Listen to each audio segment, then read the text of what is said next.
বুঝুন ব্যাপারটা, ভগবান শিব মৃত্যু ভয়ে ছুটে পালাচ্ছেন, তার মানে তিনি অবিনশ্বর নন। অবিনশ্বর হলে কখনোই তিনি মৃত্যু ভয়ে ছুটে পালাতেন না। অবিনশ্বর হলে ভস্ম কম্পনটি ওনার উপর কাজ করারই কথা নয়। তাই তিনি অবিনশ্বর ছিলেন না, অবিনশ্বর তো হলেন কবির পরমাত্মা। শোনাবো আপনাদের ওনার কথা। ওনাকে তো তরবারি দিয়ে কাটা হয়েছিল, তবুও যাননি কাটা। ওনার উপর বহু অত্যাচার করা হয়েছিল নানা প্রকারে, ডুবিয়ে মারার প্রচেষ্টা করা হয়েছিল যমুনাতে, গঙ্গাতে, আরো প্রচুর প্রহার করা হয়েছিল। পরমাত্মা জামাটি তামানি রইলেন, কারণ উনি তো অবিনশ্বর। তাহলে স্বয়ং পরমাত্মাই চলে আসেন যখন এই দেবতাদের উপরেও কোনো সংকটজনক পরিস্থিতি আসে, কারণ ওই পরম পিতারই বাচ্চা তো এনারা। বিষ্ণু কবির ভগবান স্বয়ং পূর্ণ পরমাত্মা পার্বতীর রূপ বানিয়ে ওই ভস্মাগিরির একদম সামনে এসে প্রকটিত হয়ে গেলেন, একটি বৃক্ষের নিচে এসে দাঁড়িয়ে গেলেন। ভস্মাগিরি তো শিবের পিছনে ছুটছিল নিজের উদ্দেশ্য সফল করার জন্য, যে প্রথমে তো শিবকে মারবো, তারপর নিজের আসল কাজটি শুরু করব, পার্বতীর সঙ্গে তখন দেখা করব। এদিকে পার্বতী তো সামনে দাঁড়িয়ে আছে, ও তো ইশারা করছে একটু দাঁড়ান, মহাত্মাজি এদিকে আসুন, এখানে একটু বসুন। আর ওর লক্ষ্যটা তো এটাই ছিল। ও তখন ভাবলো চলো ঠিক আছে ভাই, দু চার কথা আগে থেকেই বলে নি। কিন্তু আবার বললো না একটু দাঁড়ান। ওই শিবকে বর্ষাগিরি বলে প্রথমে, না ওকে আমি মেরেই আসি। তখন ওই পার্বতী রূপে পরমাত্মা বললেন, ও তো আপনার কাছেই আসবে না, 100 কিলোমিটারের আগে শিব এখন থামবি না, এখন আরো দাঁড়াবে না, আপনি একটু দাঁড়ান। তাই বর্ষাগিরি তো থেমে গেল। তখন ওখানে পরমাত্মা পার্বতী রূপে বললেন, কিছু নাচ নেচে তো দেখাও, যাতে করে আমি প্রসন্ন হতে পারি তোমার উপরে। তখন ভস্মাগিরি বলল, আমি নাচতে তো জানি না, আর নাচতে পারি না, কেননা আমি সাধু সন্ত ফকির, আমরা আমরা তো কখনো নাচতে শিখিনি। তখন পার্বতী রূপে পরমাত্মা বলেন, আসুন আমি আপনাকে শেখাচ্ছি, এইটা হাতটা এরকম করে তুলুন, এইভাবে পাটা এইদিকে ওদিকে। ও তো পাগল হয়ে গেল আনন্দ ফুর্তিতে, মস্তিতে ভুলে ওকে যা দেখানো হচ্ছে ও তো তাই করে। আর যখন কঙ্কন যুক্ত হাত মাথার উপরে এলো, বলে দিলেন তখন ভসম, ওখানেই ভস্ম হয়ে মারা গেল। ভস্ম হয়ে গেল, ছাই হয়ে গেল ওর শরীর, জ্বলে খাক হয়ে গেল। এখন কঙ্কনটি নিয়ে বিষ্ণু রূপধারী ওই পূর্ণ পরমাত্মা নিজে তখন ভগবান শঙ্করের কাছে পৌঁছলেন। শঙ্করজি বললেন, দৌড়ে পালিয়ে আয় বিষ্ণু, তাড়াতাড়ি চলে আয়। ভগবান বিষ্ণু বললেন, থেমে যাও, যে ভয়ে তুমি পালিয়ে যাচ্ছ তা আমি নষ্ট করে দিয়েছি। বর্ষাগিরিকে আমি বর্ষ করে দিয়েছি গন্ডক নাচ নাচিয়ে। আর দেখো ওই কঙ্কনটি এখন আমার হাতেই রয়েছে। ভগবান তখন শিবকে স্পর্শ করলেন। ওর তখনও জিজ্ঞাসা, কোথায় জ্বালিয়ে চোখে? ওই ছাই দেখে নেওয়ার পরই শান্ত হলো হৃৎস্পন্দন শঙ্কর ভগবানের, বর্ষাগিরির শরীরের ছাই দেখে। এবার পুনাতবন, তারপর ও তো ভস্মা অসুর বলে কথিত হয়, রাক্ষস। গীতায় তাদের বলা হয়েছে অসুর স্বভাব ধারণকারী, মনুষ্যদের মধ্যে নিচে হীন দূষিত কর্মকারী, ত্রিগুণ উপাসক, রজগুণ ব্রহ্মা, সত্যগুণ বিষ্ণু, তমগুণ মহেশ্বর। গীতার জ্ঞানদাতা বলছেন যে এরা তো আমার ভক্তিও করে না, অর্থাৎ ব্রহ্ম সাধনাও তো এরা করে না। আর এদের যদি কেউ বোঝাতে যায় তাদের শত্রু হয়ে যায় এরা। এখন বাকি রইল তৃতীয় ধরনের গুণটি, বিষ্ণুর উপাসকগণ। বৈষ্ণব উপাসকদের একটা উদাহরণ দিই। কুম্ভ মেলা পর্ব, একবার এই ধরনের কুম্ভ স্নান রাশি সংযোগের কারণে পর্বটি হরিদ্বারের হরকি পৌরীতে অনুষ্ঠিত হয়, আর গঙ্গা নদীর ধারেই সেটির সংযোগ ঘটেছিল। ওই সেই কুম্ভ মেলা পর্বে স্নান পর্বের সময়টি নির্ধারিত করে দেওয়া হয়। ওই নির্ধারিত সময়ের মধ্যেই স্নানটি করতে হয়, আর সেটা 1 ঘন্টা বা আধা ঘন্টার জন্য হয়, অথবা 2 ঘন্টার জন্য সময়টি দেওয়া হয়। তাই এরা সবাই এবার ওখানে চলে গিয়ে, যেখানে স্নান পর্ব সম্পন্ন হয় সেই সরোবর বা নদীতে গিয়ে, ওই সময় গঙ্গায় হরিদ্বারের হরকি পৌরীতে সেটি অনুষ্ঠিত হয়। তাই সবাই ওখানে, যেমন গিরি আলাদা, পুরী আলাদা, নাগারা আলাদা করে, কানপাড়ে আলাদা, নাথ পৃথক, বৈষ্ণবগণ আলাদা করে, সন্ন্যাসীরা আলাদা, দশনামীরা আলাদা করে, এরা সবাই আপন আপন দলবল নিয়ে আপন আপন গ্রুপে সমূহতে একত্রিত হয়ে পৌঁছে যায়। এইসব দলগুলির প্রত্যেকটির একজন মুখ্য সর্বাধিকারী থাকে, তাকে অনুসরণ করে বাকি সবাই তার পিছনে পিছনে চলতে থাকে ওই স্নানস্থলের দিকে। সেদিকে অগ্রসর হয়ে স্নান করার জন্য প্রস্তুতি নেয়। তো স্নান পর্ব যেখানে অনুষ্ঠিত হবে সেখানে সবার আগে নাগা সাধুরা, যারা একদম নগ্ন থাকে, তারা চলে এলো। ওরা তো পৌঁছে গিয়েছিল গঙ্গা ঘাটের উপর হরকি পৌরীতে স্নান পর্বের জন্য। তো যখনই ওরা সবাই ছেয়ে গেল ওই হরকিপরির ঘাটের উপর, হরকিপরি যে সময় ওরা ছেয়ে গেল, সেই মুহূর্তে পিছন থেকে বৈষ্ণব সাধুরা, এই সাধুদের বৈষ্ণব বলা হয়, এরা হলো বিষ্ণুজির উপাসক, শতগুণ বিষ্ণুর উপাসক, সেই বৈষ্ণব সন্তরা চলে এলো ওই সময়। ওনারা বলতে লাগলেন, হে নাগাগণ, সবার আগে স্নান আমরা করব, আপনারা সব পিছনে চলে আসুন। আমরা সববার সেরা। আর যেহেতু আমরা শতগুণ বিষ্ণুজির উপাসনা করি, আমরা সর্বপ্রথম স্নান করব। এবার নাগারা সেটা শুনে জানিয়ে দিল, না, আমরা হলাম সর্বশ্রেষ্ঠ, আমরা ত্যাগী বৈরাগী দুটোই, আমরা বস্ত্র পর্যন্ত ধারণ করি না, আমরা তো নগ্ন থাকি, ইচ্ছা শূন্য, আমরা সর্বশ্রেষ্ঠ, আমরা প্রথমে স্নান করব। এই কথার ভিত্তিতে বৈষ্ণব সাধুরা আবার ওদেরকে ব্যঙ্গ বিদ্রুপ করতে লাগলো, কড়া সুরে ধমকাতে শুরু করলো যে তোমরা কি জন্য নিজেদের শ্রেষ্ঠ বলো, মলমূত্র ত্যাগ করে হাত পর্যন্ত ধোও না তোমরা, পাগলের মতো পশুদের মতো উলঙ্গ হয়ে ঘুরে বেড়াও, সারা অঙ্গে ছাই মেঘে থাকো, কি জন্য শ্রেষ্ঠ তোমরা, তোমরা পিছনে চলে এসো, আমরা সর্বপ্রথম স্নান করবো। এরকম কথা বলাতে ওই নাগারাও, তমগুণ উপাসকেরা আর বৈষ্ণব সাধুরা যারা শতগুণ বিষ্ণুজির উপাসক ছিলেন, আর নাগা যারা শঙ্কর ভগবানের তমগুণের উপাসক ছিলেন, এই দুই দলের মধ্যে যুদ্ধ শুরু হয়ে গেল। ভগবানকে ভুলে গেল, হর কি পেরি বলা হয়, ভগবানের ঘরে ভগবান ভুলে গেল, স্নান আর উৎসবও ভুলে গেল। একটি শুধু মান সম্মান লাভের এই নিজ প্রবৃত্তি, নেচেহীন এই স্বভাবই কেবল মনে রাখলো। একে অন্যের সঙ্গে হাতাহাতি কাটাকাটি শুরু হলো, কামড় দিয়ে কাটার চেষ্টা করে, চুল ধরে খিচে টেনে ঘুরিয়ে ফেলে, দমাদম আছড়ে মারে, আর এদিকে আবার তীর নিক্ষেপ করে, তরবারি চালায়, ছোড়া কাঠারি ভুগিয়ে দেয়, নৃশংস গণহত্যাযজ্ঞ চলতে লাগলো। এইভাবে এই 25,000 এই ত্রিগুণ উপাসকরা পরস্পরের মধ্যে কাটাকাটি করে মারা গেল। ওই হরকে পৌরিতে গঙ্গার জল পর্যন্ত রক্তে লাল করে দিল। গঙ্গায় সারি দিয়ে লাশ শবদেহ রাশি, শবদেহ অগণিত ভেসে যেতে লাগলো।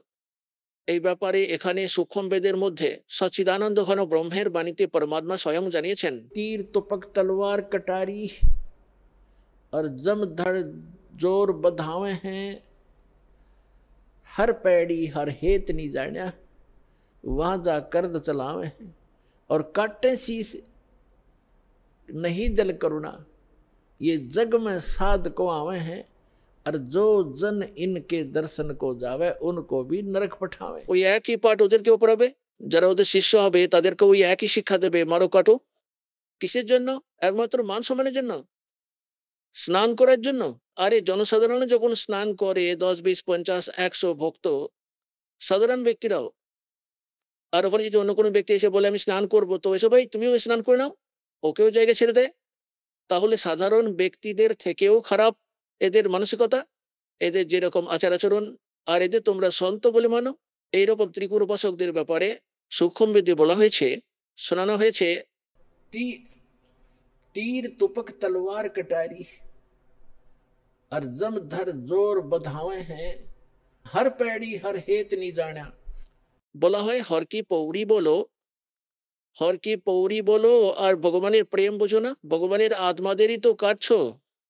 हर पैड़ी हर हेत नहीं जाना, और वहां जा तेग चलावे हैं, तेग মানে তরবারি, और काटे शीश, এরা তো গলা কাটছে, মাথা কেটে দিচ্ছে, नहीं दिल करुणा, এদের হৃদয়ে কোনো দয়াময় নেই, আর ये जग में साध कवावे हैं, এদেরকে সাধু বলো, সন্ত বলো। और जो जन इनके दर्शन को जावे, যে সব ব্যক্তিরা এদের চরণে মাথা ঠেকাতে যাবে অথবা এদের কিছু দান করতে যায়, এদের শিষ্যত্ব প্রাপ্ত করে নেয়, उनको भी नरक पठावे, ওদেরও নরকে পাঠিয়ে দেয় এই ত্রিগুণ উপাসকেরা। এবার চলে আসুন শ্রীমদ্ ভগবদ গীতার অধ্যায় নাম্বার 7 শ্লোক নাম্বার 12 থেকে নিয়ে 15 পর্যন্ত। এর মধ্যে গীতা জ্ঞানদাতা তো হলেন ব্রহ্ম খরপুরুষ, ইনি বলছেন যে যাদের জ্ঞান এই ত্রিগুণময়ী মায়া, রজগুণ ব্রহ্মা, সত্যগুণ বিষ্ণু আর তমগুণ মহেশ্বর, এই গীতা জ্ঞানদাতা কি জানাচ্ছেন সপ্তম অধ্যায়ের 12তম শ্লোকে, যে যা কিছুই বা রজগুণ থেকে হয়ে চলেছে, অর্থাৎ রজগুণের কারণে কি হয়, উৎপাদন করা, আর সত্যগুণের কারণে স্থিতি অর্থাৎ পালন, যা দিয়ে এখানে আমরা একে অপরের প্রতি স্নেহ মমতার দ্বারা আঁকড়ে পড়ে আছি। আর তমগুণ থেকে ধ্বংস, ইনি যাচ্ছেন যে উৎপত্তি স্থিতি আর ধ্বংস যা কিছু ঘটিত হচ্ছে 3 গুণ দ্বারা, রজগুণ ব্রহ্মা, সত্যগুণ বিষ্ণু, তমগুণ মহেশ্বরের দ্বারা, তার জন্য কারণ স্বরূপ আমাকেই জানো, এইগুলি আমার জন্যই ঘটছে। কারণ এই কাল খরপুরুষের 1 লক্ষ মানব শরীরধারী প্রাণীদের সূক্ষ্ম শরীর নিত্য আহার করার একটি অভিশাপ লেগে আছে, যে কারণে এই আপনাদেরকে এখানে আটকে রেখেছে। যেমন কসাই ছাগল পালে, তাদের সব সুযোগ সুবিধা প্রদান করে, ভোলাবালা প্রাণীগুলো বোকার মতো মনে করে আমাদের মনিব তো খুব দয়ালু লোক, আমাদের জন্য কত সুযোগ সুবিধা দেয়, আমাদের জন্য চারণভূমি বানিয়ে রেখেছে, পুকুর বানিয়ে রেখেছে, আর তার মধ্যে আবার এইরকম সেট করে রাখা। তো এই সুবিধাগুলি যদি দেখেন তাহলে মনে হবে তিনি বড় দয়ালু। আর যখন ওর দরকার পড়ে তখন ও এটা দেখে না কার ছেলে কাটা যাচ্ছে, কার মেয়ে হাঁক দিয়ে ডেকে বার করে নেয়, মোটা মোটা দেখে ছেটে নেয়, পূরণ করে নেয় ওর চাহিদা। ওই সময় ওরা কাঁদে, ভীত সন্ত্রস্ত হয়ে পালিয়ে বেড়ায়, চিৎকার চেঁচামেচি করতে থাকে, চারিদিকে হাহাকার পড়ে যায়। তাহলে ওই সময় ভুলে যায় ওই দয়ালু তো কোথায় গেল, তোমাদের বাচ্চাদেরকে বার করে নিয়ে গেল, কারো মা, কারো বাপ, কারো ছেলে। এই একই স্থিতির ব্যাপারে কবির পরমাত্মা বলেছেন যে তোমরা কালের লোকে থাকছো, এই কাল কসাইকে ডেলি 1 লক্ষ মানব শরীরধারী প্রাণী তো খেতেই হবে। আর সেজন্যই আপনি যখন সমস্ত সুযোগ সুবিধা দেখেন তখন মনে করেন এ বড় দয়ালু, যে বড় দয়ালু ভগবান সমস্ত সুযোগ সুবিধা দিয়ে রেখেছে। আর ওই সময় কোথায় যায় তার দয়ালুতা, যখন আপনার বাচ্চাদের পরিবারের পর পরিবার নষ্ট হয়ে যায়, সব থেকে প্রিয় ছেলেকে উঠিয়ে নেয়, মেয়েকে উঠিয়ে নেয়, বাপ মায়ের মৃত্যু হয়, ওই সময় এই বুদ্ধি আমাদের মধ্যে আসতে পারেনি। এখন যেহেতু পরমাত্মা স্বয়ং চলে এসে আমাদের এই জ্ঞান দিয়েছেন, তাই আমাদের বুদ্ধির বিকাশ ঘটেছে, আর এই বিশ্বাস জন্মেছে যে সত্যি এই লোক ঠিক নয়। গীতা অধ্যায় 7 শ্লোক নম্বর 12 থেকে নিয়ে 15 পর্যন্ত সারাংশ হলো মায়ার দ্বারা রজগুণ ব্রহ্মা, শতগুণ বিষ্ণু আর তমগুণ শিবের থেকে প্রাপ্ত ক্ষণিক সুখ স্বাচ্ছন্দ্যগুলি, অস্থায়ী সুযোগ সুবিধাগুলি প্রাপ্ত করে যারা অন্য আর কোনো জ্ঞান শুনতে রাজি নয়, আসরিক বা রাক্ষস স্বভাব ধারণ করে থাকা, যাদের বুদ্ধি হত জ্ঞান অপহৃত, শুনতেই চায় না, মানতেই চায় না এরা ব্রহ্ম বিষ্ণু মহেশ্বরী উপরের শক্তির কথা। এই আসরিক স্বভাবযুক্ত দুষ্কৃত কর্মকারী নিকৃষ্ট মানবগণ, বিবেকহীন মূর্খরা, এরা আমারও ভোজনা করে না। গীতার জ্ঞানদাতা বলছেন এরা তো আমারও ভক্তি করে না, এদের থেকে বেশি কিছু লাভ তো আমিই দিয়ে দেবো। তারপর এই অধ্যায়টি গীতার জ্ঞানদাতা ইনি শ্রীকৃষ্ণ নন, শ্রীকৃষ্ণের অন্তরে প্রবিষ্ট হয়ে বলছেন ইনি খরপুরুষ, ইনি হলেন ব্রহ্ম। ইনি বলছেন আমার ভক্তি 4 প্রকারের ব্যক্তিরা করে। এক তো অর্থার্থীগণ, আর্তগণ, জিজ্ঞাসু আর জ্ঞানীজন। অর্থার্থী তো ওরা হয় যারা শুধুমাত্র বিষয় ধন বা অর্থ প্রাপ্তির জন্যই কোনো যন্ত্রমন্ত্র বা অনুষ্ঠান যে করেন, তারা শুধুমাত্র বেদ মন্ত্রেরই সহায়তা নেন, অন্য কারো রচিত কবিতা বা লেখনীর সাহায্য নেন না, কোনো পুরাণ টুরানের সাহায্য নেন না। আর না তো এরকম আরতি নাম জপ করেন, জয় গণেশ দেব ইত্যাদি এই ধরনের আরতি করেন না। ওনারা কেবলমাত্র বেদ মন্ত্র দিয়েই অনুষ্ঠান করেন, শুধু আর্থিক লাভের জন্যই, যে অনেক ধনী হয়ে যায়, কোনো সিদ্ধি প্রাপ্ত করে নি। আর দ্বিতীয়টি হলো আর্ত। আর্ত কথাটির অর্থ হলো বিপদ সংকটে পীড়িত, বিপদগ্রস্ত যে ব্যক্তি তাকে আর্ত বলা হয়, দুঃখিত। তা বলে ওই দুঃখ নিবারণ করার জন্য ব্রহ্ম সাধকরা বেদের মন্ত্রগুলিকেই আধার বানিয়ে তার দ্বারাই অনুষ্ঠান সম্পন্ন করে। আর তৃতীয়টি হলো জিজ্ঞাসু। জিজ্ঞাসু তারাই হন পরমাত্মা প্রাপ্তির জন্য ঘর ছেড়ে বেরিয়ে যান, সন্তদের খোঁজ করেন, তাদের কাছ থেকে জ্ঞান প্রাপ্ত করেন, ওনাদের কাছে প্রাপ্ত জ্ঞানের দ্বারা স্বয়ং বক্তা হয়ে বসেন, আর ওনারা নিজেদের জীবন নষ্ট করে চলে যান, বাহবা প্রশংসা পাত্র হয়ে যান, কথা কাহিনীগুলোকে ভালোভাবে মনে রাখেন। সাধারণ মানুষের ভাবে এত বড় বিদ্বান ব্যক্তি, আর না তো ওনাদের নিজেদের জীবনের কল্যাণ হয়, না তো অপরজনের করতে পারে, কেননা ওনাদের কাছে প্রকৃত মন্ত্র নেই। তারপর আবার কি বলেন, 4র্থ নম্বরে আসে জ্ঞানীরা। ওই জ্ঞানী কারা হয়? জ্ঞানীদের পরিভাষা এই প্রকারের হয় যে যাদের এই জ্ঞানটি হয়ে গেছে যে মানব শরীর কেবলমাত্র পরমাত্মা প্রাপ্তির সত্য সাধনা করে জন্ম আর মৃত্যু থেকে মুক্তিপ্রাপ্ত করাটাই আসল উদ্দেশ্য, আর কিছু নয়। বাকি এই যে সন্তান সন্ততির জন্ম দেওয়া অথবা কোনো পালন পোষণের কার্য, এখানে এইগুলি তো আমাদের এখানে একান্তই বিবশতা, এগুলো তো করতেই হবে, হওয়া দরকার আর করা উচিত। কিন্তু একটি অত্যন্ত জরুরি কাজ রয়েছে, যে যদি মনুষ্য জীবন প্রাপ্ত করে মুক্তি না হয় তাহলে ইউজলেস হয়ে যায় এই মানব শরীর। পরমাত্মাও নিজের বাণীতে বলেছেন, সচিদানন্দ ঘন ব্রহ্মের বাণীতে, কবির বাণীতে বলেছেন कि मानुष जन्म पाए के जो नहीं रटे हरि नाम और जैसे कुआ जल बिना फिर बनवाया क्या काम। তাহলে যিনি এটি জানতে পেরে গেছেন, যেমন পরমাত্মা বলেছেন মনুষ্য জীবন পেয়ে যারা ভক্তি করে না, বলা হয় রাম রটত कोढ़ी भलो चू चू पड़े दो चाम और सुंदर दे किस काम की जा मुख ना ही नाम। এ পর্যন্ত বলেছেন যে जीव जाते वाह बली जो रटे हरि नाम और नहीं तो काट के फेंक दियो यो मुख में भलो नीचा। আবার বলেন রাম রটত দারিদ্র ভলা, দারিদ্র মানে কাঙাল, গরিব, ধনহীন। राम रटत दारिद्र भला टूटी घर की छान और सुंदर मैल किस काम के, जा भक्ति नहीं भगवान। পরমাত্মা এতটাই গুরুত্ব দিয়েছেন, একই প্রকারে সমস্ত সদ্গ্রন্থগুলিতে এর প্রমাণ রয়েছে যে মনুষ্য জীবন কেবলমাত্র পরমাত্মা প্রাপ্তি, মুক্তি লাভ করানোর জন্য, শুভকর্ম করানোর জন্যই প্রাপ্ত হয়। জ্ঞানী আত্মাদের এটা সম্পূর্ণরূপে দৃঢ় প্রত্যয় হয়ে যায়, আর সঙ্গে ওদের এটাও দৃঢ় প্রত্যয় হয়ে যায় এই আন উপাসনা, দেবী দেবতাদের ব্রহ্মা বিষ্ণু মহেশ্বর পর্যন্ত এনাদের পূজা অথবা শ্রাদ্ধ শান্তি করা অথবা অন্য আরো কোনো উপাসনা আমরা করি যেমন তীর্থ ইত্যাদির উপাসনা, এইগুলি মুক্তিদায়ী নয়। ওনাদের এই জ্ঞানটি আছে যে পূর্ণ পরমাত্মার ভক্তি করলে তবেই পূর্ণ মুক্তি লাভ হবে, সেই তাঁর ভক্তি করলে তবেই লাভটি হবে। এখন এনারা কি করেন, যেমন এই গীতার জ্ঞানদাতা বলছেন যে এই জ্ঞানী আত্মারা, চতুর্থ নম্বরে যে জ্ঞানীরা, ওনারা আমার প্রিয় আর আমিও ওদের প্রিয়।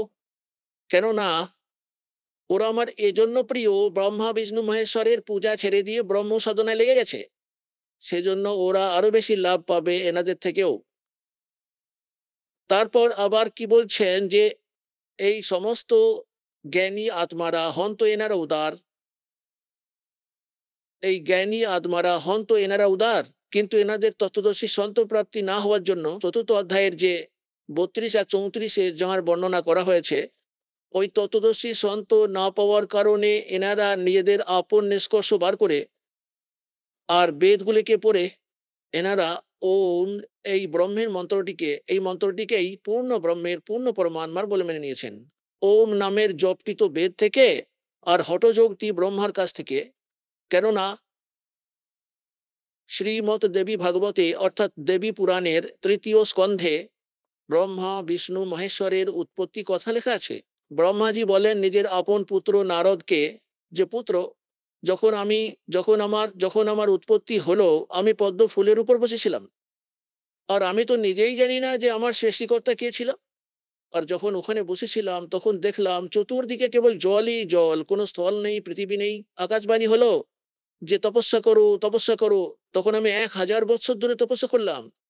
তারপর এই 1000 বৎসর তপস্যা করার পর বলল সৃষ্টি করো, অর্থাৎ 1000 বৎসর ধরে ওকে তপস্যা করিয়ে নিল, ওর ব্যাটারি চার্জ হয়ে গেল আর ওর মধ্যে সিদ্ধিও চলে এলো, ইনভার্টার চার্জ হয়ে গেল ব্রহ্মার, আর ওই চার্জের শক্তি দিয়ে ও উৎপত্তি কার্য শুরু করে দেয়, আবার কিছুদিন পর ডিসচার্জ হয়ে যায়।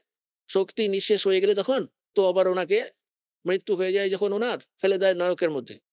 তাহলে এখানে এখানে যে ব্রহ্মাজি, এই আকাশ বাণীটি তো ছিল ব্রহ্মের, কিন্তু ইনি তো মেনে নিয়েছেন পূর্ণ পরমাত্মার, যেহেতু উনি গুপ্ত হয়ে লুকিয়ে থাকেন, কারো সামনে আসেন না, কাল ভগবান ব্রহ্ম, ইনিই তো আকাশবাণী করে দিয়েছিলেন তপস্যা করো তপস্যা করো, বেদে এসব করার কথা নেই। ব্রহ্মাজির বেদের প্রাপ্তি তো আরো অনেক পরে হয়, আর এই কাল তো তার অনেক আগেই আকাশবাণী করে দিয়েছিল। তাহলে ব্রহ্মাজি ওই তপস্যা করার আকাশবাণীটি মেনে নিয়েছিল যে সেটি ভগবানের। ইনি তো জানেনই না কে ভগবান, আজ পর্যন্ত নিজের পিতারই দর্শন হচ্ছে না, তিনি গুপ্ত থাকেন, প্রতিজ্ঞা করে রেখেছেন। প্রমাণ রয়েছে গীতা 7 অধ্যায় 24-25 শ্লোকে, শ্রীমদ্ ভগবত গীতাতে এটির প্রমাণ রয়েছে। তাহলে এনারা সমস্ত ঋষিগণ, ইনক্লুডিং বাকি দুজন দেবতা বিষ্ণু আর মহেশ্বর, ব্রহ্মাকেই বিদ্বান বলে মানেন আর ওনার কাছ থেকেই জ্ঞান প্রাপ্ত করেছেন। যে বেদের জ্ঞান তো এনারই আছে, ইনি ওম নাম তো বেদ থেকে দিয়ে দিয়েছেন, আর সেই আকাশবাণীটি নিয়ে নিলেন যেটি উনি শুনেছিলেন। আজ পর্যন্ত যত ঋষি মহারিষি হয়েছেন এই দুটিরই সংমিশ্রণ করে সাধনা করেছেন। এই যে তপস্যা সেটি হলো শাস্ত্র বিধি ত্যাগ করে মনমর্জি আচরণ করা, আর ওম জপটি হলো শাস্ত্র অনুসারে সাধনা। এই দুটি পদ্ধতি মিলিয়ে দিয়েই এনারা সাধনা করেন। এই তপস্যা করলে এনাদের রাজত্ব প্রাপ্ত হয়ে যায়, এই হঠযোগ যেটা এনারা করেন এতে সিদ্ধিপ্রাপ্তিও হয়ে যায়, আর ওম নামের জপ থেকে ব্রহ্মলোকের প্রাপ্তি হয়। কিন্তু গীতা অধ্যায় নম্বর 8 শ্লোক নম্বর 16-তে বলা হয়েছে যে ব্রহ্মলোক পর্যন্ত সবাই সাধকেরা পুনরাবর্তিশীল হয়, অর্থাৎ জন্ম মৃত্যু চক্রে চলে আসে। গীতার অধ্যায় নম্বর 15 শ্লোক নম্বর 4-এ বলা হয়েছে যে ততদর্শী সন্তের প্রাপ্তি হয়ে যাওয়ার পর পরমেশ্বরের ওই পরম পদের খোঁজ করা উচিত, যেখানে যাওয়ার পর সাধকেরা এই সংসারে আবার ফিরে আর কখনো আসে না। তাই ওই পরমাত্মার ভক্তি করুন যিনি সমস্ত ব্রহ্মাণ্ডগুলির রচনা করেছেন। তাই এটার দ্বারা ওটা ওম নামের এই ব্রহ্মের জপ দিয়ে ওই সেই পরম ব্রহ্মের প্রাপ্তি সম্ভব নয়। তার জন্য আমাদের এখানে বলা হয়েছিল গীতার 17 অধ্যায় 23 নম্বর শ্লোকে 3টি মন্ত্র জপের নির্দেশ দেওয়া আছে, যেটি তত্ত্বদর্শী সন্ত বলবেন, সেটি দিয়ে সম্ভব হবে। তাহলে যে প্রসঙ্গটি চলছে গীতার 7 অধ্যায়ের 18 নম্বর শ্লোকে গীতার জ্ঞানদাতা বলছেন যে এই জ্ঞানী আত্মারা তো প্রত্যেকেই উদারই হন, উত্তম চরিত্রের এনারা পরমাত্মার জন্য সমর্পিত হন, ঘর সংসার ত্যাগ করেছেন, নিজেদের জীবনকে উৎসর্গ করে দিয়েছেন, শরীর শুকিয়ে কাঠ হয়ে যায়, পরমাত্মা প্রাপ্তির জন্য নিরাহার বসে থাকেন। কিন্তু এই উদার আত্মাগণ আমার মতো অনুত্তম গতিতে, অর্থাৎ সব থেকে খারাপ গতিতে, এই গীতার জ্ঞানদাতা খরপুরুষ ইনি অর্জুনকে বলছেন যে জন্ম মৃত্যু তো তোর আমার দুজনেরই হতে থাকবে, আর যুদ্ধও করতে হবে, শান্তি হতেই পারে না, আর ওই চির শাশ্বত স্থান অমর লোক আমার সাধনাতে প্রাপ্ত হতে পারে না। সেটি তো তত্ত্বদর্শী সন্ত এসে বলেন, সেটি ওনার কাছ থেকে বুঝে নাও। ওই তত্ত্বদর্শী সন্ত না পাওয়ার জন্য বলা হয়, যদিও ওই জ্ঞানী আত্মারা হন তো উদার, এনারা ভালো চরিত্রের হন, পরমাত্মার প্রতি সমর্পিত থাকেন, তত্ত্বদর্শী সন্তের অভাবে এই আমারটি অর্থাৎ ব্রহ্মের সাধনা অনুত্তমম অতি জঘন্য অর্থাৎ নিকৃষ্ট সাধনাতে অথবা অধম গতিতে, অত্যন্ত নিকৃষ্ট গতিতেই আশ্রিত রয়ে গেল। অত্যন্ত নিকৃষ্ট গতি অর্থাৎ জন্মমৃত্যু সমস্যাটি যতক্ষণ না মিটছে, চিরশাশ্বত স্থানটি যতক্ষণ না প্রাপ্ত হচ্ছে, ততক্ষণ এই সাধনার দ্বারা প্রাপ্ত স্থিতি অর্থাৎ গতি মানে প্রাপ্ত সেই স্থানটি ইউজলেস হয়, ব্যর্থ হয়, অনুত্তম গতি। এখানেই এনাদের বুদ্ধিতে চড়া পড়ে গেছিল। আর এই বিষয়েই আজকের সৎসঙ্গটি স্টার্ট হয়, যে যত সমস্ত এই অজ্ঞানীরা পরমাত্মা তো অনুবাদই এনাদের দিয়ে করিয়েছেন, আর যেখানে এনাদের বুদ্ধি কাজ করেনি সেখানে এনাদের বুদ্ধি পিছলে পড়েছে এবং এনারা অর্থের অনর্থ করে দিয়েছেন। আর একটি উদাহরণ হিসাবে 7 অধ্যায়ের 18 নম্বর শ্লোকটি দেখুন। অনুত্তম শব্দ রয়েছে, অনুত্তমাম, অনুত্তম, অনুত্তমাম, অতি, অতীব, অতীব জঘন্য, একদম নিকৃষ্ট, অত্যন্ত খারাপ। অনুত্তমাম কথাটি অর্থযুক্ত, যেমন উচ্চতমাম, উচ্চতমাম মানে সর্বোচ্চ, আর অনুত্তমম মানে উচ্চতমম মানে সর্বোচ্চ হলে অনুত্তমম মানে সর্বনিকৃষ্ট হবে।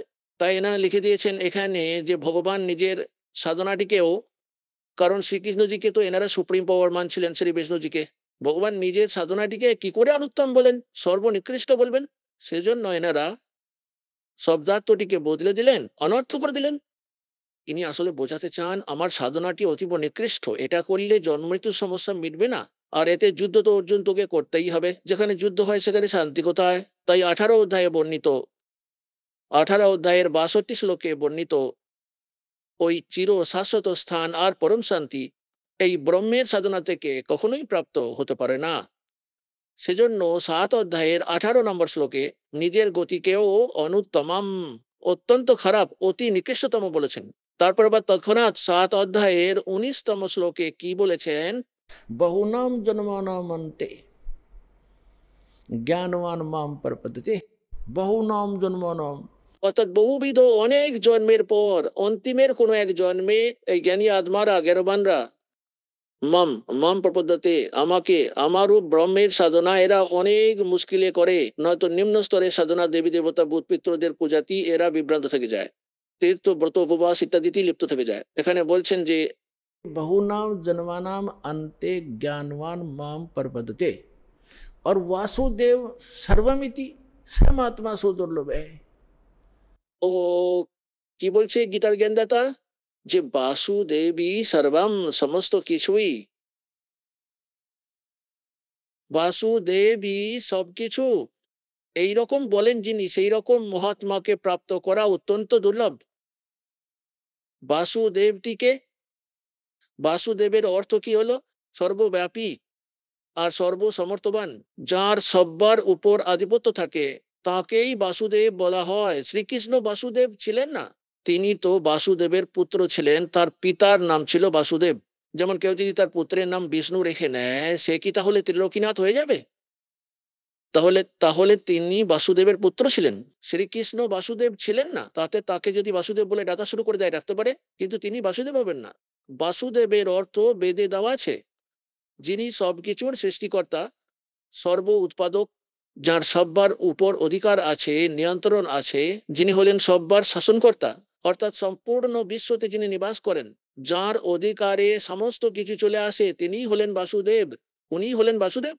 তাহলে আপনারা দেখুন, সৎসঙ্গ আরম্ভ করার সময় আমি আপনাদের বলেছিলাম যে এই যে খরপুরুষ রয়েছেন, যিনি এই গীতা জ্ঞান বলছেন, যিনি বিবৃতি দিচ্ছেন 7ম অধ্যায়ের 18 আর 19 শ্লোকে, উনি হলেন খরপুরুষ, আর উনি 21টি ব্রহ্মাণ্ডের অধিপতি। গীতা অধ্যায় 15 শ্লোক 16 আর 17তে 3টি পুরুষের কথা বলা হয়েছে, খরপুরুষ, অক্ষরপুরুষ, পরম, ওই তৃতীয়টি 8ম অধ্যায়ের তৃতীয় শ্লোকে পরমক্ষর ব্রহ্মকে বলা হয়েছে যে 15 অধ্যায়ের গীতার মধ্যে 17 নম্বর শ্লোকে ওই সেই পরমক্ষর ব্রহ্মের দিকেই সংকেত আছে যে উত্তম পুরুষ তু অন্য পরমাত্মা ইতি উদারত ইয়ে লোক তোরম আবিশ্ব বিবর্তি আবেশ্বরে। তাহলে এখানে যে প্রসঙ্গটি চলছে যে যিনি খর পুরুষ রয়েছেন ইনি তো 21টি ব্রহ্মাণ্ডের অধিপতি, আর অক্ষর ব্রহ্ম 7 সংখ্য ব্রহ্মাণ্ডের স্বামী বা অধিপতি, বাস এতটারই তিনি প্রভু বা স্বামী বাসুদেব নন, সব্বার উপর মালিক নন, সব্বার মধ্যে এনার নিবাস নেই। আর যিনি অক্ষর পুরুষ তিনি 7 সংখ্য ব্রহ্মাণ্ডের মালিক, তিনিও বাসুদেব নন, সব্বার উপর তিনি মালিক নন। আর তৃতীয়টি যিনি পরমাক্ষর ব্রহ্ম উনি হলেন সেই বাসুদেব, তিনি ওভারঅল কন্ট্রোলার, সমস্ত ব্রহ্মাণ্ডের অধিপতি। अनंत कोट ब्रह्मांड का एक रति नहीं भारे, सतगुरु पुरुष कबीर हैं ये कुल के सिरजनहारे। हम सुल्तानी नानक तारे दादू को उपदेश दिया, जात जुलाहा भेद न पाया वो काशी माहे कबीर हुआ। তাহলে উনি হলেন সেই বাসুদেব। আবার এখানে যে এই যে সপ্তম অধ্যায়ের 19তম শ্লোকে যে সারাংশটি রয়েছে, ওই যে কি বলছেন যেন গীতার জ্ঞানদাতা যে बहु नाम जन्मानामन বহু বহু জন্ম নেবার পর শেষ কোন এক জন্মে জ্ঞানবান জ্ঞানী আত্মা माम प्रपदते আমার ভক্তি করতে থাকে, আমার পূজা করতে থাকে। और वासुदेव सर्वमिति सर्वात्मा सुदुर्लभ है। এখানেও এনারা অর্থে অনর্থ করে রেখেছেন অনুবাদের মধ্যে, যে শ্রীকৃষ্ণ তো বলছেন যে আমি বাসুদেব, আর আর আমাকে যে জানতে পারে তাকে খুঁজে পাওয়া বড় কঠিন। কৃষ্ণের কথা তো সবাই জানে, বাচ্চা বাচ্চা ছেলেরাও বলতে পারে। তাহলে বলার অর্থ হলো যে উনি বলছেন যে যে যিনি ওই যিনি এটা বলে দেবেন, সন্ত যিনি বাসুদেবী সর্বম, ইনি হলেন পূর্ণ পরমাত্মা, ইনি পূর্ণ মুক্তিদায়ক, এনার সাধনা করলেই চির শাশ্বত স্থান প্রাপ্ত হবে। আর ইনি পাপ বিনাশকারী, ইনি সারা সমস্ত ব্রহ্মাণ্ডগুলির সমগ্র সৃষ্টির মালিক, এটা যিনি বলতে পারেন সেরকম মহাত্মা তো এই জগতে অতি দুর্লভ। সে তো সত্য। এর অল্প একটু উদাহরণ দিয়ে দিই। যেমন পরমাত্মার বিধিবিধান আছে, বেদেতে বর্ণিত আছে। ঋগ্বেদ মন্ডল নম্বর 9 সূক্ত 82 মন্ত্র 1, 2, 3, ঋগ্বেদ মন্ডল নম্বর 9 সূক্ত 86 মন্ত্র 26, 27, ঋগ্বেদ মন্ডল নম্বর 9 সূক্ত 54 মন্ত্র 3, ঋগ্বেদ মন্ডল নম্বর 9 সূক্ত 20 মন্ত্র নম্বর 1, ঋগ্বেদ মন্ডল নম্বর 9 সূক্ত 1 মন্ত্র 8 আর 9, ঋগ্বেদ মন্ডল নম্বর 9 সূক্ত 94 মন্ত্র 1 মধ্যে, ঋগ্বেদ মন্ডল নম্বর 9 সূক্ত 95 মন্ত্র নম্বর 2, ঋগ্বেদ মন্ডল নম্বর 9 সূক্ত 96 মন্ত্র 16 থেকে নিয়ে 20 পর্যন্ত, আর অনেক শ্লোকের মধ্যে এটির প্রমাণ দেওয়া আছে যে ওই পরমাত্মা উপরে থাকেন, পরমক্ষর ব্রহ্ম, আর ওখান থেকে চলবামী হয়ে এখানে আসেন, ভালো আত্মাদের সঙ্গে সাক্ষাৎ করেন, তাদের তত্ত্ব জ্ঞানের সঙ্গে পরিচিত করেন, কবিদের মতো আচরণ করেন, আর আপন অমৃত বাণী লোকোক্তির মাধ্যমে, দোহার মাধ্যমে, শব্দাবলীর মাধ্যমে বর্ণিত করেন। সেটি হলো সচিদানন্দ ঘন ব্রহ্মের বাণী।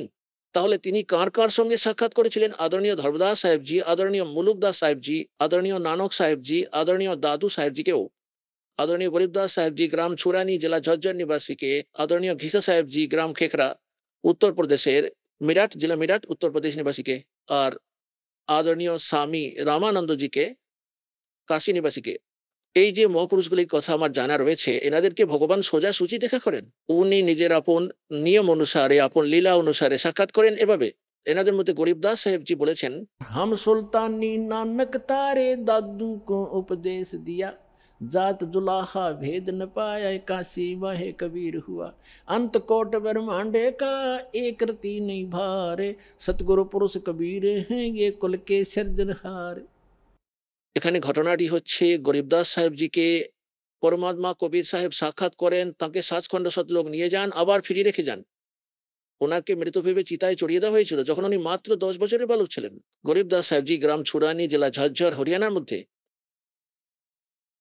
আর পরমাত্মা তখন 8-10 ঘন্টা ধরে পুরো ব্রহ্মাণ্ড ঘুরিয়ে দেখান, ওনাকে সতলোক নিয়ে গিয়ে নিজের প্রকৃত পরিচয় দেন, তারপর ওনাকে আবার ফিরিয়ে রেখে যান, আর ওনার ভিতর এই তত্ত্ব জ্ঞান ফিড করে দেন, ফ্যাক্স করে দেন, ডাউনলোড করে দেন ওনার মধ্যে ভগবান। তো সেই জ্ঞানের আধারই গরিবদাস সাহেবজি তার জ্ঞান দিতেন। ওনার অনেক শিষ্য হয়ে গেছিল। গরিবদাস সাহেবজির শিষ্যরা ওনার ওই বাণীগুলিকে পাঠ করতেন।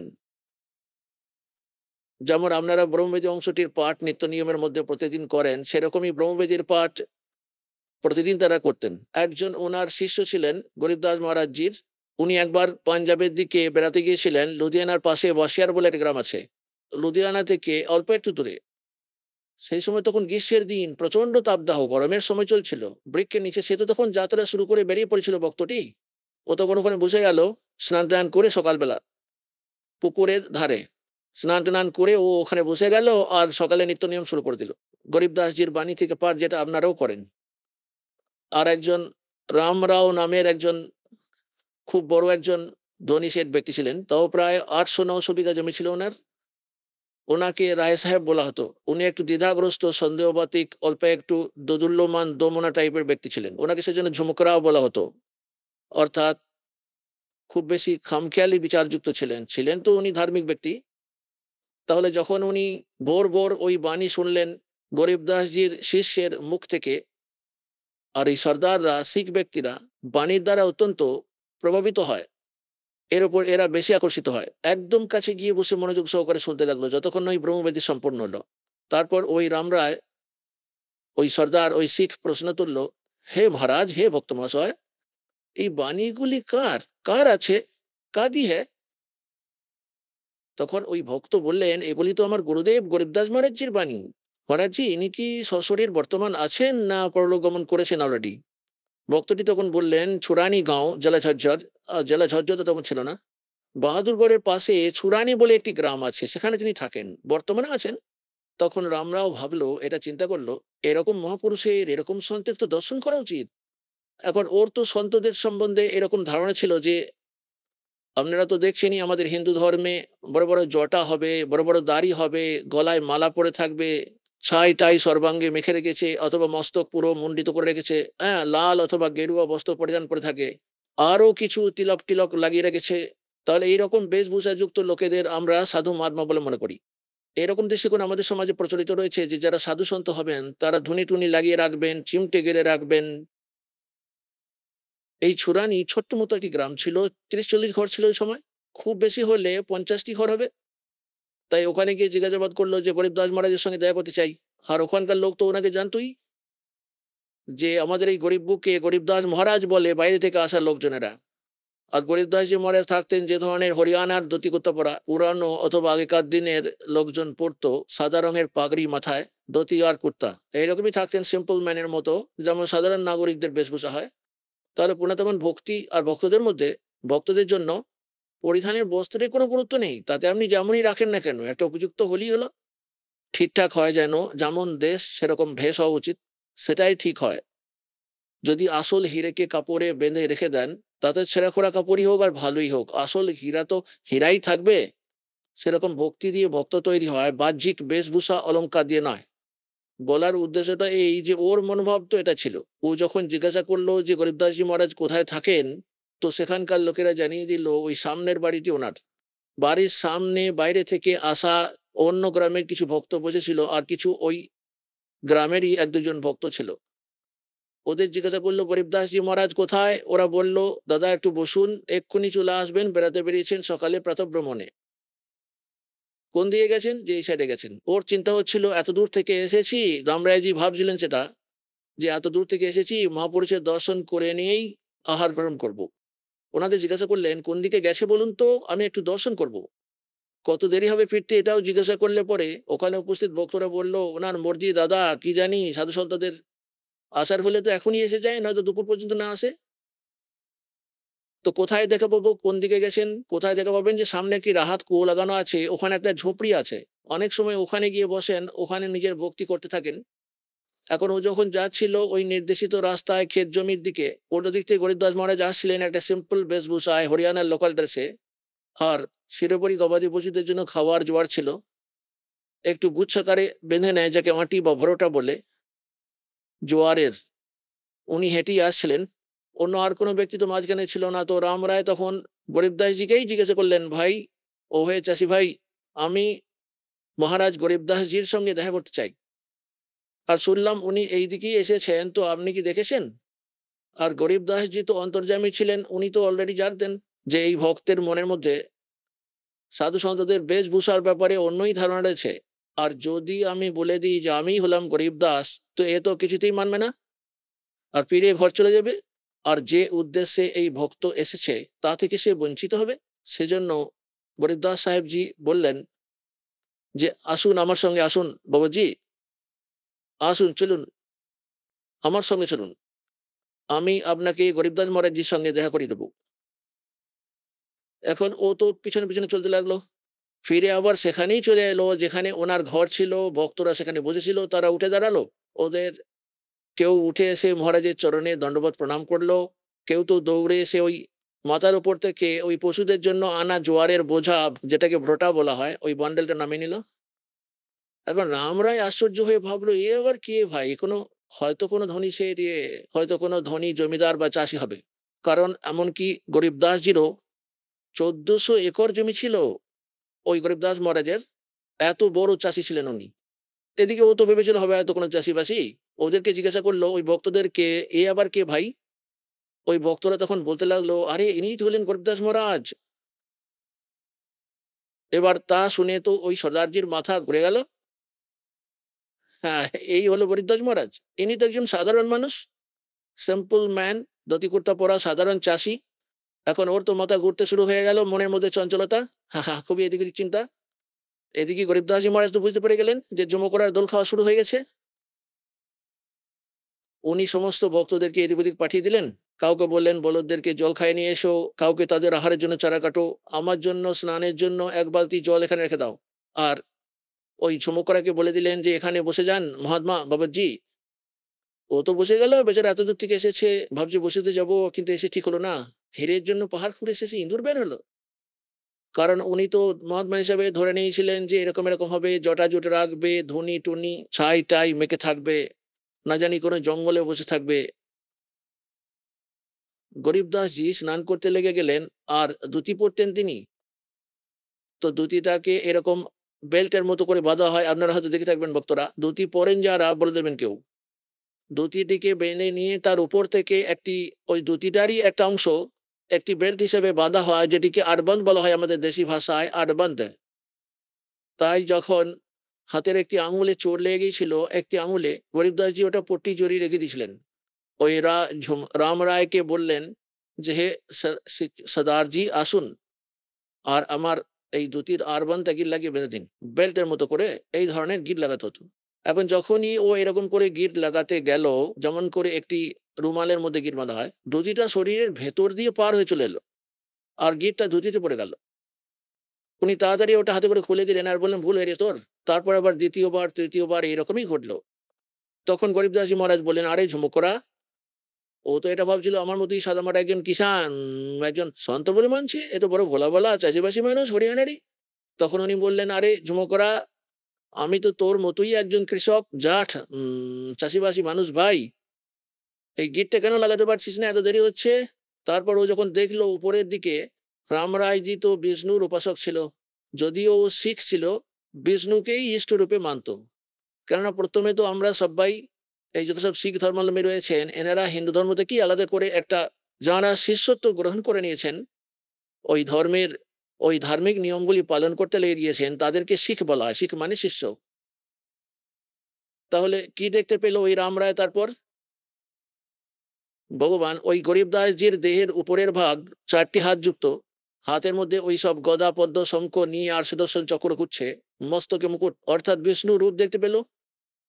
ও চরণে পতিত হয়ে গেল, আকুলি বুকুলি করে কাঁদতে লাগলো, হে ভগবান আমাকে মাফ করো, আমি তো আপনাকে সাধারণ মানুষ ভেবে নিয়েছিলাম। উঠে আবার গরিবদাসজি মহারাজকে যেমনটি তেমন দেখতে পেলো, ভাবলো আমি কি কোনো স্বপ্ন দেখছিলাম নাকি। ও আবার গিয়ে বসে গেল। তবুও আবার ভাবলো কিছু একটা তো রয়েছে এই মহাত্মার মধ্যে, কিছু কেরামতি রয়েছে, চলো এনার কাছ থেকে জ্ঞান প্রাপ্ত করে নি। এদিকে উনি সৎসঙ্গ শুরু করলেন, সমস্ত শিষ্যি রচনা শোনালেন গরিবদাস মহারাজজি, যে আমরা কারা, কোথা থেকে এসেছি ইত্যাদি। हम सुल्तानी नानक तारे दादू को उपदेश दिया, जात जुलाखा भेद न पाया, ये काशी महे कबीर हुआ। अनंत कोट ब्रह्मांड का एक रति नहीं भारे, सतगुरु पुरुष कबीर हैं ये कुल के सर्जनहार। ব্রহ্মা বিষ্ণু মহেশ্বরের সার্বিক স্থিতির কথা, সমগ্র এবং সমস্ত ব্রহ্মাণ্ডগুলির রচনা, যেমনটি কবির ভগবান তাঁকে দেখিয়েছিলেন স্বচক্ষে এবং শুনিয়েছিলেন, তা বললেন। তখন রাম রায় বলতে লাগলেন, হে ভগবান, হে মহারাজ, এই জ্ঞান তো আমাদের আজ পর্যন্ত কেউ বলেনি। তখন গরিবদাসজি মহারাজ জানালেন যে আপনার গ্রন্থে এই জ্ঞানটি যেমনটি তেমন মজুদ রয়েছে, কিন্তু সেটিকে বুঝতে পারছে না বর্তমানের যত সব আপনাদের পাঠক রয়েছেন, শিখ রয়েছেন। তারপর কি বললেন? तत्व भेद कोई ना कह रे झूमक रो, ये पैसे ऊपर नाच सुनो रे झूमक रा, कोटों मध्य कोई नहीं रे झूमक रो, अरबों में कोई गर्क सुनो रे झूमक रा। ओए होए। গরিবদাসজি মহারাজ বলেন, যত সব দেখছো সব পয়সার উপরে নাচ, তত্ত্বভেদ কেউ জানে না এই লোকগুলো। আর এই তত্ত্ব জ্ঞানের সঙ্গে পরিচিত कोटों मध्य कोई नहीं रे झूमक रो। ওই রামরায়কে ঝুমকারা বলতে শুরু করে দিলেন ভগবান গরিবদাসজি মহারাজ। ওর ডাকনাম, ওর পে তো ঝুমকারাই ছিল। তাহলে এই একটা জিনিসও ওকে প্রভাবিত করেছিল যে তোর নাম তো ঝুমকরা। এখানে তো কেউ জানতো না, কিন্তু উনি ঝুমকরা বলে দিলেন। আর নিজের এলাকায় আমাকে তো জনসাধারণ ঝুমকরা বলেই জানে। অরিজিনাল নাম তো ওর রাম রায় ছিল। তাহলে কি বলেন গরিবদাস মহারাজ, যে এই তত্ত্ব জ্ঞানের সঙ্গে যে পরিচিত, কোটি সন্তের মধ্যেও পাবি না তু। कोटों मध्य कोई नहीं रे झूमक रा, अरबों में कोई गर्क सुनो रे झूमक रा। অনেক মহা অর্বুদ অথবা বিলিয়ন জনসংখ্যার মধ্যে তুমি হয়তো একজনকে পাবে গরগ। গরগ মানে সম্পূর্ণ সর্বক্ষেত্রে, ইন অল রেসপেক্ট। যেমন এই জ্ঞানটির সঙ্গে সুপরিচিত আমার অনেক ভক্তও হয়ে যাবে হয়তো, পরমাত্মার বহু সংখ্যক ভক্তরা, কিন্তু ওনাদের কাছে মন্ত্র সমাধান না থাকার জন্য ওরা যদি বক্তা হয়ে যায় কোথাও, বাহবা পাওয়ার পাত্রও হয়ে যাবে হয়তো, কিন্তু তারপর তার এবিসিডিও নেই, কেননা তার মন্ত্র প্রদান করার আদেশ নেই, পাসপোর্ট বানানোর ওর কাছে কোনো অধিকারই নেই। তাহলে তারপর আবার ব্যর্থতা। তাহলে এখানে অর্থটি হলো, গরক মানে যার কাছে পরমাত্মার সম্পূর্ণ জ্ঞানটিও থাকে, আর সম্পূর্ণ মন্ত্রও থাকবে, আর থাকবে তার অধিকারও। এরকম একজনকে তো আপনি অনেক মহা অর্বুদ জনসংখ্যার মধ্যে পাবেন। পূর্ণাতগণ, আজকের দিনে পৃথিবীতে 4-5 মহা অর্বুদ বা বিলিয়ন জনসংখ্যা রয়েছে। এই কয়েক মহা অর্বুদ জনসংখ্যার মধ্যে কেবলমাত্র এই এক দাস তত্ত্বজ্ঞানের সঙ্গে পরিচিত, আর অন্য কেউ নেই। এখন আমরা ফিরে আসি ওই প্রসঙ্গে। আজকের প্রসঙ্গটিকে আমাদের এখানে শেষ করতে হবে। এবার গীতার 7 অধ্যায়ের 18 নম্বর শ্লোকের ব্যাপারে বলি। গীতার জ্ঞানদাতা নিজস্ব আপন গতিকেও কেন অনুত্তম বলেছেন, নিকৃষ্ট কেন বলেছেন? এটা তো এজন্য নিজের জন্ম মৃত্যুর ব্যাপারে নিজেই বলেছেন গীতার জ্ঞানদাতা, গীতার 4র্থ অধ্যায়ে 5 আর 9 শ্লোকে, 2 অধ্যায়ের 12 নম্বর শ্লোকে, 10ম অধ্যায়ের 2 নম্বর শ্লোকে, যে অর্জুন, তোর আর আমার বহু জন্ম অতীতে হয়ে গেছে, আর ভবিষ্যতেও হতে থাকবে, আর পূর্বেও হয়েছে।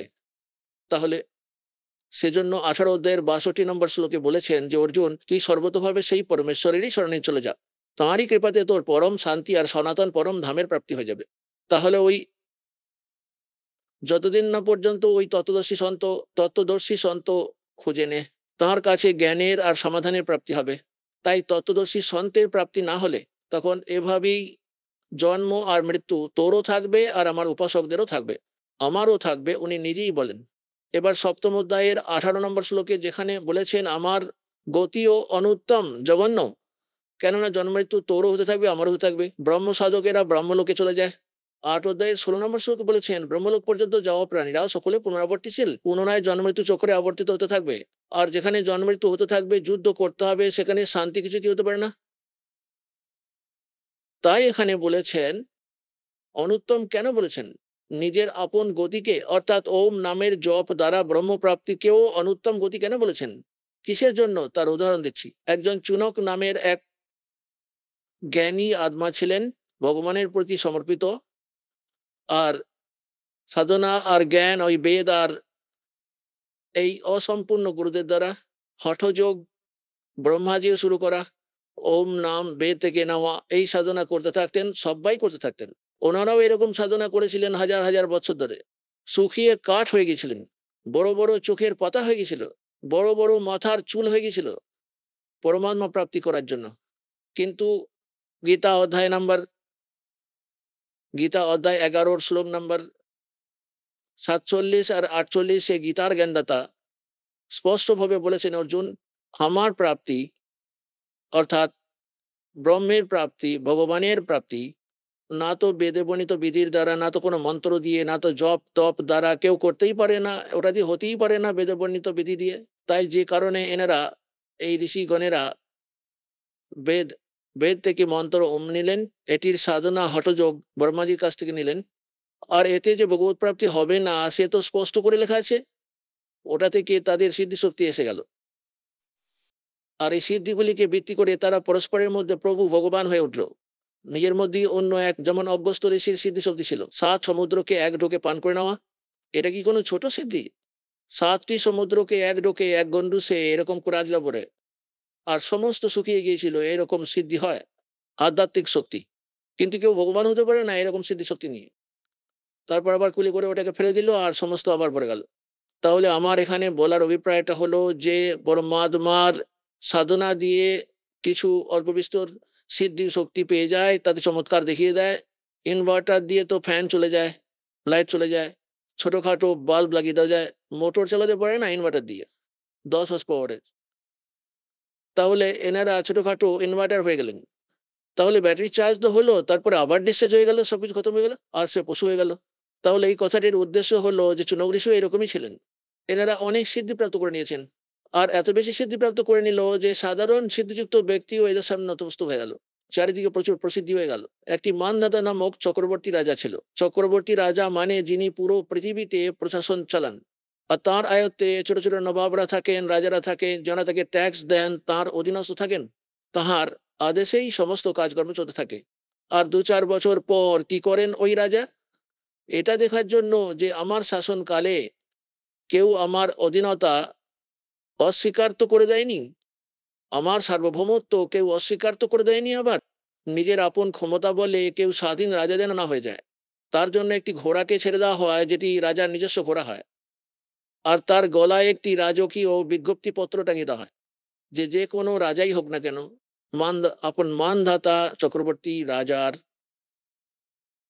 পরাধীনতা যিনি স্বীকার করবেন না, এই ঘোড়াটিকে ধরে বেঁধে রাখুন আর যুদ্ধের জন্য তৈরি হয়ে যান। রাজার কাছে 72 কোটি সৈনিক আছে। সোজা ভাষায় এইরকম বুঝে নিন, 72 অক্ষৌহিনী। অক্ষৌহিনীর অর্থ তো আলাদা করে হয়, যেমন এতগুলি অশ্বারোহী, এতগুলি রথ, এতগুলি অমুক, হাতি ঘোড়া রথ পদাতিক সৈন্য সম্মিলিত ভাবে হয়। এখানে সিম্পল ভাবে নিচ্ছি আমরা। 72 অক্ষৌহিনীকে 72 কোটি বলে ধরুন। এখন ওই রাজার ঘোড়ার জীবন চলতে লাগে, তার পিছনে পিছনে রাজার সৈনিক ঘোড়ার উপর থাকে, ওই ঘোড়াটি তো খালি থাকে, ঘোড়াটি তো আপন মর্জিতে চলতে থাকে, যে কোনো জায়গায় যে কোনো দিকেই যাক। তাই যাওয়ার সময় চুনক ঋষি দেখতে পেলেন যে ঘোড়াটি খালি যাচ্ছে আর বাকি সব ঘোড়াতে সবারই বসে আছে, কি কারণে? কিন্তু যখন ফিরে এলো সমস্ত পৃথিবী ঘুরে, তখন দৈবযোগে ওই একই রাস্তায় ফিরে এলো কয়েক বছর, 2-4 বছর পরে। তাই ঋষি ওই সৈনিকদের জিজ্ঞাসা করলেন, সৈনিকগণ এই ঘোড়ায় কেউ চড়েনি কেন? তখন ওরা বলল, ওই সৈনিকরা বলল, এটি রাজা মানদাতা চক্রবর্তী রাজার ঘোড়া, এই ঘোড়ায় কেউ বসতে পারে না। আর এর গলায় কি লেখা রয়েছে? ঋষি প্রশ্ন করলেন। সৈনিকগণ উত্তর দিল, এর গলায় এই কথা লেখা আছে যে এই ঘোড়াটিকে ধরে নেবে তাকে রাজা মানধাতার সঙ্গে যুদ্ধ করতে হবে। রাজার কাছে 72 কোটি সেনা আছে। ঋষি জিজ্ঞাসা করলেন, কি কেউই ধরেনি? আরে কে ধরবে? কার এত সাহস আছে? চোয়াল করে দেবো আমরা? কারো সাধ্য আছে? দেখবো কত মায়ের দুধ খেয়েছে। এই সৈনিকদের মধ্যেও এক আধজন আলগামুখ হয়। উনি তো তখন তখন ওই ঋষি ভাবলেন রাজার বড্ড গর্ব হয়ে গেছে, এর এই গর্ব অহংকার ঠিক করা উচিত। দেখুন ঋষির রাজার সঙ্গে পঙ্গা নেওয়ার কি দরকার আছে? ঋষি হলো, ঋষি মানে ভালো আত্মা। ও তো গাধা ছিল, সেজন্য ও কারণে পঙ্গা নিতে গেল। ও বললো, এই আমি ঘোড়া বেঁধে নিলাম, এই ঘোড়া আমি বেঁধে নিলাম, রাখো এখানে, বেঁধে দাও এই বৃক্ষের সঙ্গে, যে বৃক্ষের নিচে বসে উনি তপস্যা করছিলেন। সৈনিকরা তো বেঁধে দিল। সৈনিকরা বলল তখন ওই ঋষিকে যে এই ঘোড়াটি আপনি বাঁধবেন? মানধাতা চক্রবর্তী রাজার সঙ্গে যুদ্ধ করবেন? বলো, হ্যাঁ আমি যুদ্ধ করবো ওর সঙ্গে। সৈনিকরা বললো, আরে কাঙালি, তোর ঘরে খাওয়ার অন্ন নেই, তুই কেন, তোর কি মরণের সময় ঘনিয়ে এসেছে? চুপচাপ নিজের ভক্তি কর আর নিজের মারা জপ করে নে, কেন বেকার প্রাণটা দিবি? বেকার প্রাণটা কেন দিচ্ছিস? ওই সৈনিকরা তখন চুনক ঋষি বললেন, তোমরা তোমরা রাজার কাছে গিয়ে জানিয়ে দাও চুনক ঋষি তোর যুদ্ধ স্বীকার করে নিয়েছে। এখন সৈনিকরা ফিরে এসে রাজাকে আরো বাড়িয়ে চড়িয়ে বলল, উস্কে দিল এই বলে যে আজ এক ব্যক্তি সাহস করেছে আপনার ঘোড়া ধরবার, যুদ্ধের মোড় নেবার, কাল একে দেখে অন্য আর একজন এরকমই কাজ করবে। Rajan, nip the evil in the bud. অশুভ জিনিস শুরু হওয়ার সময়ই নষ্ট করে দেওয়া উচিত। আর রাজা তো তারপর বলেছিল, যাও ওই 72 কোটি সৈন্যদলকে 4টি প্লাটুন 4টি টুকরিতে ভাগ করলেন।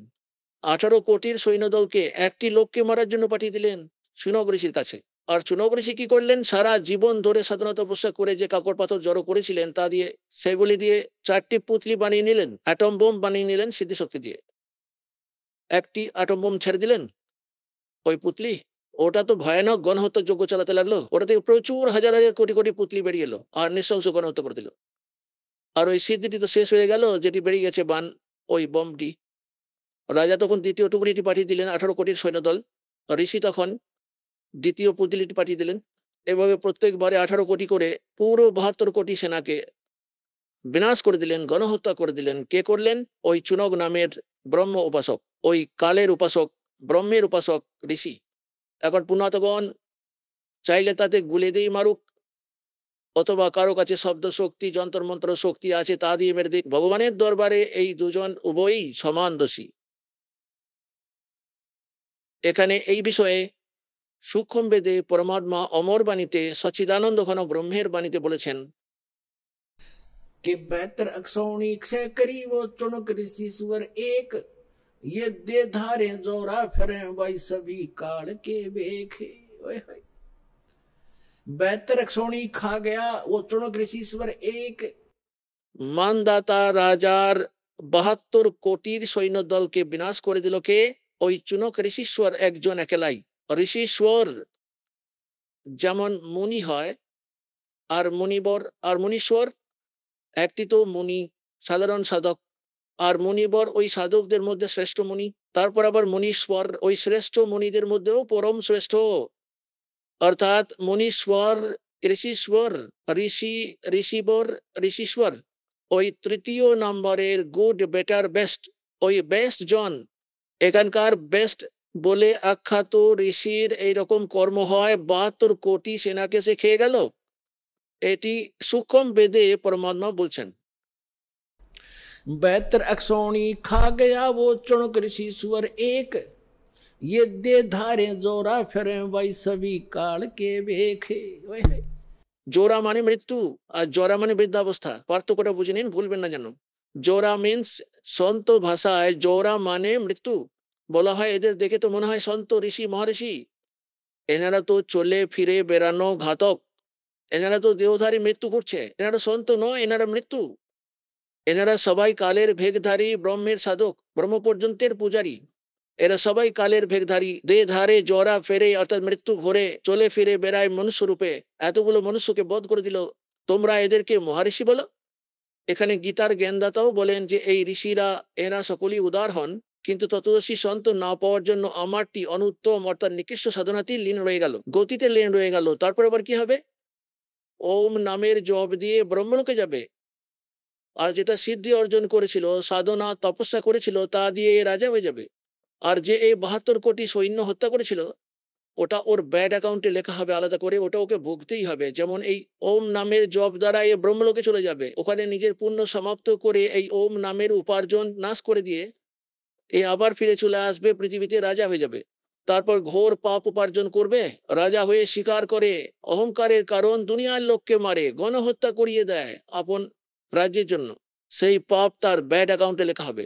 তারপর এ কুকুর হবে, আর এর মাথায় ঘা হয়ে পোকা ধরবে এই ঋষি চুনকের। আর যত সৈনিককে মেরেছিল পোকা হয়ে গুনে গুনে বদলা নেবে তারা। তাই এখানে বলা হয়েছে এটা কি সেই মুক্তি হলো? 18 অধ্যায়ের 62 নম্বর শ্লোকে বলা হয়েছে, তুই সর্বভাব নিয়ে অর্জুন সেই পরমেশ্বরের স্মরণে চলে যা, তাঁর কৃপাতেই তুই পরম শান্তি আর সনাতন পরম ধামকে প্রাপ্ত করতে পারবি। 15 অধ্যায়ের 4 নম্বর শ্লোকে বলা হয়েছে, পরম সন্তের প্রাপ্তির পর, তত্ত্বদর্শী সন্তের প্রাপ্তির পর পরমাত্মার ওই পরম পদের খোঁজ করা উচিত, যেখানে যাওয়ার পর সাধক আবার ফিরে এই সংসারে আর কখনো আসে না, আর কেবলমাত্র তাঁরই ভক্তি করো। তাহলে এখানে যে ব্রহ্ম পর্যন্তের সাধক রয়েছেন, সেজন্য 7 অধ্যায়ের 18 নম্বর শ্লোকে গীতার জ্ঞানদাতা বলছেন যে এই জ্ঞানী আত্মা তো ভালোই আত্মা, পরমাত্মার জন্য এরা সমর্পিত, কিন্তু তত্ত্বদর্শী সন্ত না পাওয়ার জন্য এনারা আমারটি অনুত্তম গতিতে, অতীব নিকৃষ্ট গতিতেই লীন থেকে গেল। এনাদের সেই সন্তের প্রাপ্তি হয়নি।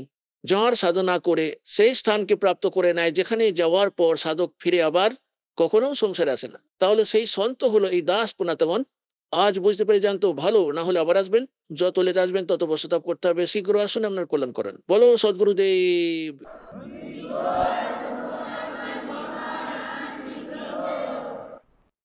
পরম পিতা পরমাত্মা পূর্ণ ব্রহ্ম সর্বসৃষ্টির রচনাকার কবির দেব, কবির সাহাব, আল্লাহু আকবর,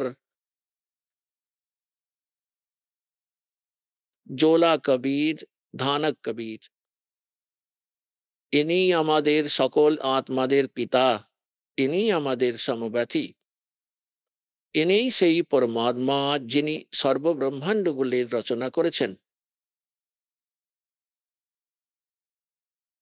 পুণ্যাতগণ, সৌভাগ্য আপনাদের, আপনাদের জন্ম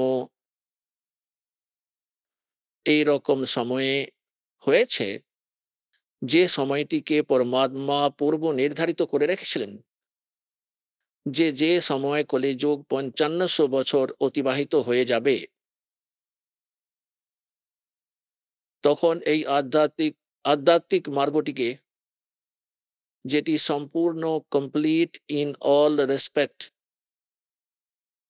যে স্পিরিচুয়াল নলেজ রয়েছে, আধ্যাত্মিক পথ জ্ঞান রয়েছে, সেটিকে সার্বজনিক করার জন্য বলেছিলেন ভগবান।